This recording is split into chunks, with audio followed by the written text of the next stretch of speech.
السلام عليكم ورحمة الله وبركاته. ازيكم عاملين ايه؟ يا رب تكونوا بخير. ليه لازم نطور من نفسينا؟ وليه في ناس بتطور من نفسها وناس بتفضل بالسنين في نفس المكان؟ طب تطوير الذات ده حماس لحظي ولا منهج لو اتبعته ومشيت عليه هيغير لك حياتك؟ في الفيديو ده هشرح لك اسرار تطور الذات والاخطاء اللي بتمنعك من التقدم والحلول العملية اللي لو طبقتها على حياتك هتغير حياتك للأفضل. اول خطأ الناس بتعمله ان هما بيبدأوا خلاص، بيبدأوا من غير خطة. وفي ناس ما بتبدأش خالص، وفي ناس بتبدأ بس بتبدأ من غير خطة، واول ما تقف في نص الطريق ما تبقاش عارفة هي وقفت ليه وايه السبب اللي خلاها وقفت، لان هو ما عملش خطة من الاول. لان ما ينفعش ان احنا نبتدي في حاجة او نخش في حاجة من غير ما نعمل خطة. لازم نبقى عارفين احنا هنعمل ايه. مرة واحدة كده بتقف وتحس ان انت ملكش نفس تكمل، ولا عارف انت بدأت منين، ولا عارف انت هتكمل فين، لان انت مش عامل خطة من الاول، خطة واضحة.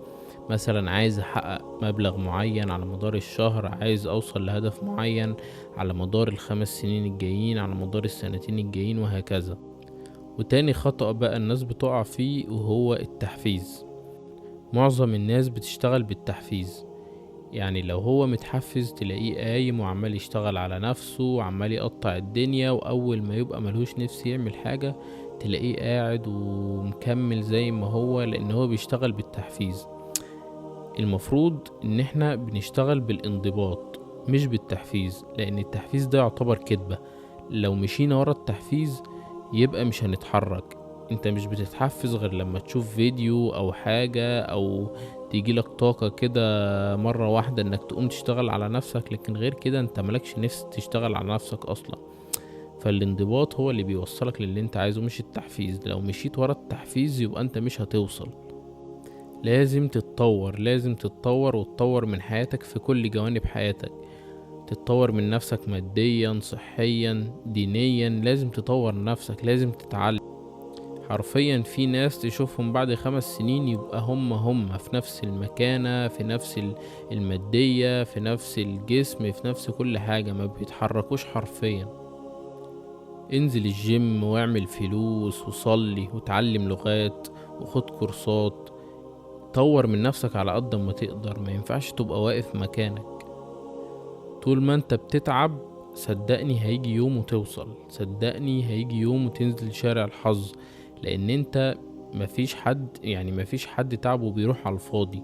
انت طول ما انت تتعب النتيجة على ربنا بإذن الله، مش عليك انت خالص. انت عليك انك تتعب بس.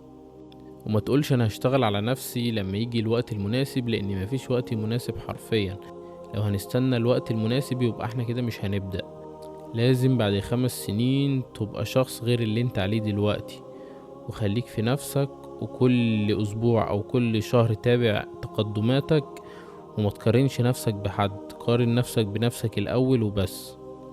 الحاجة اللي بعد كده اللي عايز اقول عليها، ما تستسلمش بسهولة. انا بشوف معظم الناس من اول خبط حرفيا بيستسلموا.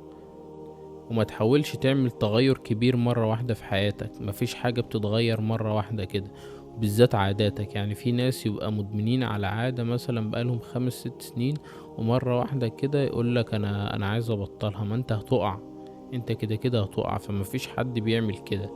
اعمل تغير في حياتك حتى لو 1% في اليوم، وركز على عاداتك، لان هي عاداتك يعتبر هي انت اصلا. خلي عندك اهداف وامشي ورا اهدافك لحد ما توصل. وصدقني طول ما انت بتتعب هتوصل. كل وقت وليه أدانه.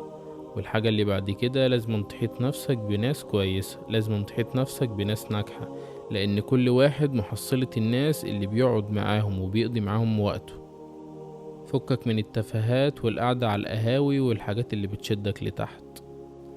اتطور كل يوم عن اليوم اللي قبله. كل شهر راجع اللي انت عملته على مدار الشهر، راجع تقدمك على مدار الشهر. تطور الذات ده رحلة عايشة معاك طول العمر، مش حاجة بتخلص في يوم وليلة. التغير الحقيقي هيحصل لما تاخد الخطوة وتبدأ. ابدأ من النهاردة وكفاية تسويف. لو انت بدأت في الحاجة اللي كنت بتقول عليها من 5 سنين، زمانك دلوقتي في حتة تانية. وبكده تكون الحلقة خلصت. لو عجبتك الحلقة متنساش تعمل سبسكرايب للقناة وتفعل زر الجرس عشان يوصلك كل جديد.